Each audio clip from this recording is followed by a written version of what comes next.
You know, regret is a funny thing. I never really felt it at all. It just didn't occur to me. It was something like when you didn't pick up your cell, and your boys went to see the late show of that movie you really wanted to see. Or even when I turned down a partial scholarship to independently pursue my writing. That hasn't worked out yet. It was the day she left, though a few days after the 2-year anniversary, she gave me shit for having some girl's number in my coat pocket. I didn't even want it, I was just being polite. Anyway, she said, "It's like there's nothing between us anymore." And I said, "Why stay if there's nothing to stay for?" I sometimes don't realize the extent of my stupidity. I couldn't shake her, so I did everything a guy does to forget. I drank. I partied. I had a few frivolous flings.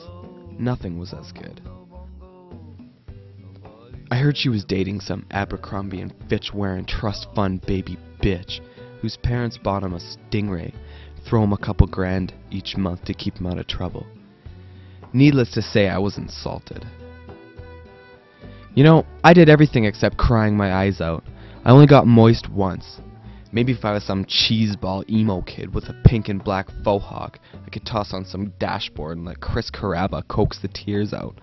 But that'd be pretty lame in itself. Sometimes I wonder when I look at him what I was trying to do or who I was even fooling. I didn't even remotely like him. I didn't care what kind of rims he wanted to put in his car, or even that he scored tickets for the sold-out Panic at the Disco concert. I hate Panic at the Disco, and he didn't even realize that. At least Jaime, being the emotionally detached bastard he was, had something intelligent to say, and at least he made me laugh. I was planning on staying single at least 6 months, but I couldn't get him out of my head. Danny, being the friend that she is, she convinced me to go out. And then he was there. He was cute and seemed charming enough, or maybe it was the 7 double vodka slimes. Either or, I woke up with a major migraine and that disgusting aftertaste. There he was, just laying there. He gave me a ride home, at least. I haven't heard much about Jaime. I do know he hooked up with some tramp in my set design class, and she wouldn't stop gushing over it. Strangely, it bugs me, and I can't really stop thinking about it. Sometimes when I was loaded, or just really tired and stressed, I saw them together just there. It was crazy, though it didn't really occur to me that she may have felt it too. One night, after about a dozen shots of Jack, some tequila, and an intoxicated speech from Shane about how "A chick ain't no good for you, brah," I broke the first rule of the breakup, the drunken phone call. Now this is a must to never ever break. But I did.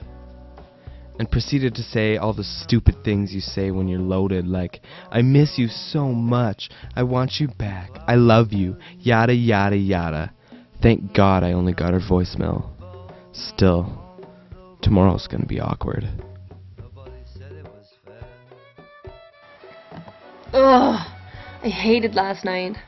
I had to sit through his umpteenth telling of the joke about a horny Superman and a naked Wonder Woman. In case you don't know the punchline, it's a very sore invisible man. It was strange. I just wanted to get my stuff and get the hell out of there. But when I checked my phone, I saw the most awkward thing. Something I didn't think I'd ever see, or even know if I wanted to. I listened as Jaime, clearly drunk, said everything I wanted him to say. I was shocked.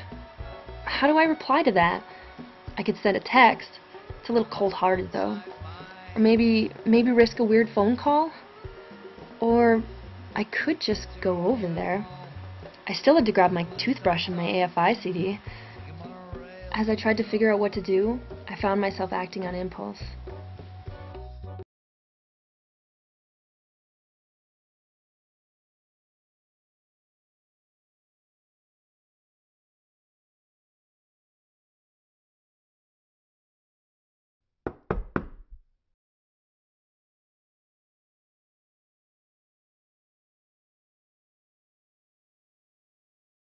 Hi.